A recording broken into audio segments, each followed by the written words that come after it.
पाकिस्तान परेशान है। अंधेरे में डूब सकता है ये पूरा देश। हालात इतने खराब हो चले हैं कि पाकिस्तान की सरकार ने अपने ही देश के लोगों का धंधा करने का टाइम तक फिक्स कर दिया है। इतना ही नहीं, अब सरकारी कर्मचारियों को वर्क फ्रॉम होम दिया जा सकता है। लेकिन पाकिस्तान की सरकार ऐसा क्यों कर रही है? इससे तो देश में आर्थिक संकट और बढ़ जाएगा। लेकिन फिर भी पाकिस्तान की सरकार ने ऐसा कदम उठाना ठीक समझा है। चलिए समझने की कोशिश करते हैं पाकिस्तान में आखिर चल क्या रहा है। ताजा जानकारी के अनुसार पाकिस्तान में बाजार और रेस्टोरेंट्स अब केवल रात के 8 बजे तक ही खुल सकते हैं। इसके अलावा मैरिज होम्स रात के 10 बजे तक ही खुल सकते हैं। इतना ही नहीं, पाकिस्तान के 20% सरकारी कर्मचारी अब रोटेशन में काम करेंगे, यानी सरकारी दफ्तर भी बंद रहेंगे और लोगों को घर से काम करना पड़ सकता है। आप सोचेंगे, क्या कोरोना का चीन के साथ साथ पाकिस्तान में भी अटैक हो गया है?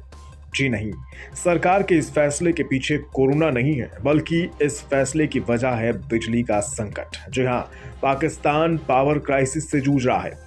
इसी संकट से निपटने के लिए पाकिस्तान में जल्द दुकान बंद करने से लेकर वर्क फ्रॉम होम जैसे फैसले लिए जा सकते हैं। इस फैसले से सरकार का अनुमान है कि पाकिस्तान में हर दिन 9000 मेगावाट बिजली की बचत होगी। इससे मतलब ये है कि वर्तमान बिजली खपत की लगभग आधी बिजली की मांग कम हो जाएगी। दरअसल पाकिस्तान कई आर्थिक मोर्चों पर लड़ाई लड़ रहा है।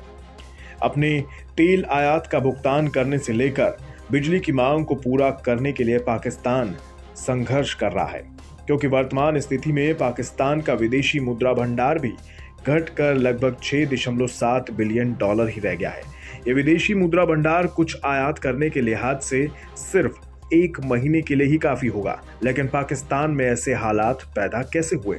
वैसे तो ये हालात काफी समय से बने हुए हैं, लेकिन इसके पीछे कुछ ताजा बड़े कारण भी जिम्मेदार बन गए हैं, जैसे रूस और यूक्रेन का युद्ध और जून में पाकिस्तान में आई विनाशकारी बाढ़। इन दो कारणों ने देश में ऊर्जा संकट को और गहरा दिया है और बढ़ा दिया है।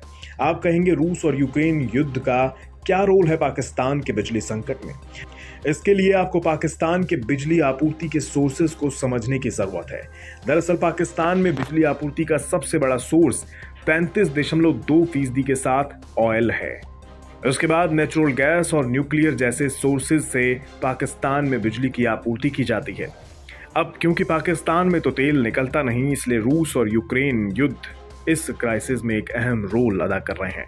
दूसरा, बाढ़ ने तो देश में कई संक्रमित बीमारियों को बढ़ावा दे दिया है, जिनमें मलेरिया पाकिस्तान के लिए सबसे बड़ी मुसीबत बन गया है।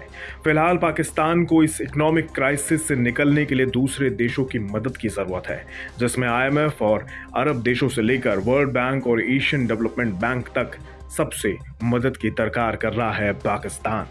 कौन कब मदद करेगा, ये देखना होगा। फिलहाल तो पाकिस्तान की हालत काफी खराब हो चुकी है।